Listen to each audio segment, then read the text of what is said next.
brought to you by Saluja Gold. Bharat का सबसे भरोसेमंद सलूजा गोल्ड टीएमटी बार। Saluja gold TMT. अब सही पकड़े हो कॉन्ट्रैक्टर बाबू, मजबूती सब कुछ है। पश्चिम बंगाल विधानसभा चुनाव के नतीजे आने के बाद ममता बनर्जी पहली बार सामने आई, कहा कि हम हारे नहीं हैं, हमें हराया गया है, इसलिए मेरे इस्तीफा देने का कोई सवाल ही नहीं उठता। ममता ने क्या खास बातें कही, बताएंगी रक्षा।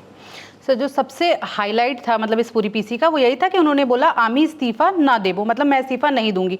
जो उनका पूरा वर्बेटम था वो भी बता देते हैं पढ़कर कि उन्होंने बोला कि मैं इस्तीफा नहीं दूंगी, मैं हारी नहीं हूं, मैं राजभवन नहीं जाऊंगी, इस्तीफा देने का सवाल ही नहीं उठता। वो आधिकारिक तौर पर हमें हरा सकते हैं, मतलब यहाँ पे वो बीजेपी को बोल रही हैं कि वो आधिकारिक तौर पर हमें हरा सकते हैं, लेकिन नैतिक रूप से हमने ये चुनाव जीता है।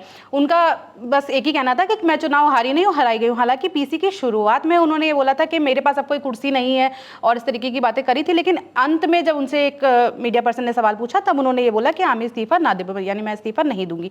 इसके अलावा उन्होंने भाजपा पे मतलब कई आरोप लगाए। उन्होंने बोला है कि इतिहास खुद को दोहराएगा। जैसे कि कल हमने कई सारे विजुअल्स देखे, जब वो आई पहली बार मीडिया के सामने आई तो उन्होंने बोला था कि मुझे मारा गया, मुझे पीटा गया, तो उसको याद करते हुए उन्होंने बोला है कि इतिहास खुद को दोहराएगा। जब भाजपा केंद्र में सत्ता में नहीं रहेगी तो उनको भी वही हालात झेलने पड़ेंगे जो कल बंगाल में हुआ, वो काला अध्याय है।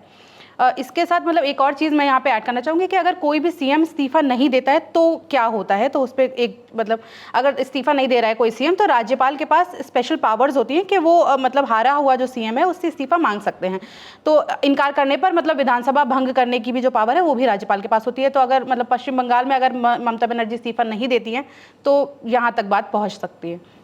ठीक, तो ये कुछ खास बातें हैं जो ममता बनर्जी ने पश्चिम बंगाल विधानसभा चुनाव के नतीजे आने के बाद जब वो पहली बार सामने आई तो कही। पहली खास बात, मैं हारी नहीं हूँ, हराया गया हमारी पार्टी को, इस्तीफा देने का, राजभवन जाके इस्तीफा देने का कोई सवाल ही नहीं। दूसरी खास बात कि मेरी नतीजे आने के बाद राहुल गांधी, अरविंद केजरीवाल, अखिलेश यादव, तमाम नेताओं का, विपक्ष के नेताओं को उन्होंने नाम लिया, कहा कि मेरी इन सबसे बात हुई है, इंडिया अलायंस था और आगे भी कायम रहेगा, विपक्ष एक साथ होकर केंद्र से एनडीए को हटाएगा।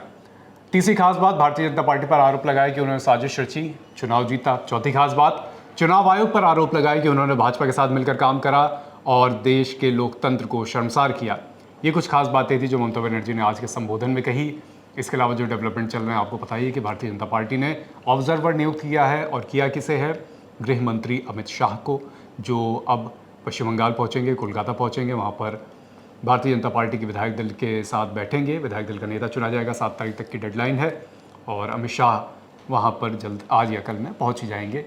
कई और नेताओं के नाम भी सामने आ रहे हैं जो सीएम पद की रेस में अब शामिल हैं। अभी तक की जानकारी ये है। वो नाम सर, पीसी में कुछ और पॉइंटर्स भी हम ऐड कर देना चाहते हैं कि जो पूरी पीसी में जो उन्होंने चीज़ें बोली, 5 जो अहम बातें जो उन्होंने बोली उसको हम बता देते हैं। तो पहली तो बात कि उन्होंने बोला कि चुनाव से 2 दिन पहले हमारे लोगों को गिरफ्तार कर लिया गया था, जगह जगह छापे मारे गए थे, IPS IAS अधिकारियों का तबादला हो रहा था, इस तरीके के आरोप उन्होंने लगाए। और उन्होंने प्रधानमंत्री और गृह मंत्री पे भी सीधा आरोप लगाया है कि वो सीधे तौर पर इन सब चीज़ों में शामिल थे। ये ममता बनर्जी का कहना है।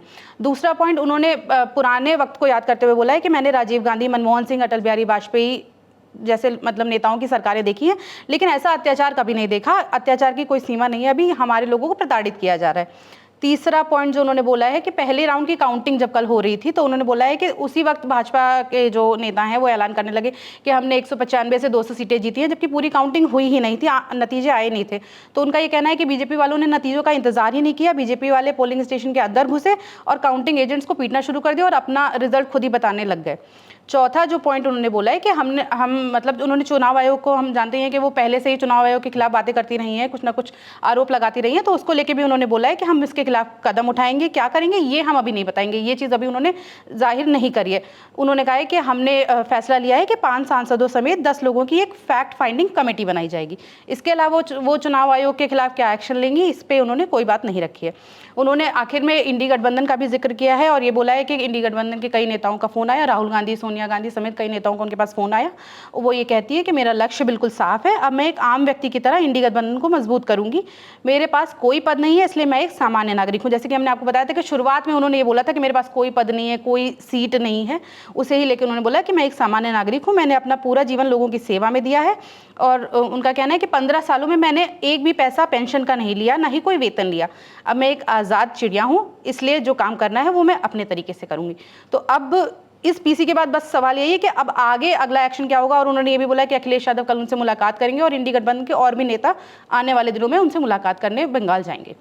ठीक है, तो ये कुछ खास बातें थी जो ममता बनर्जी ने आज कही। पश्चिम बंगाल से और भी जो अपडेट आएंगे आपको बताते रहेंगे।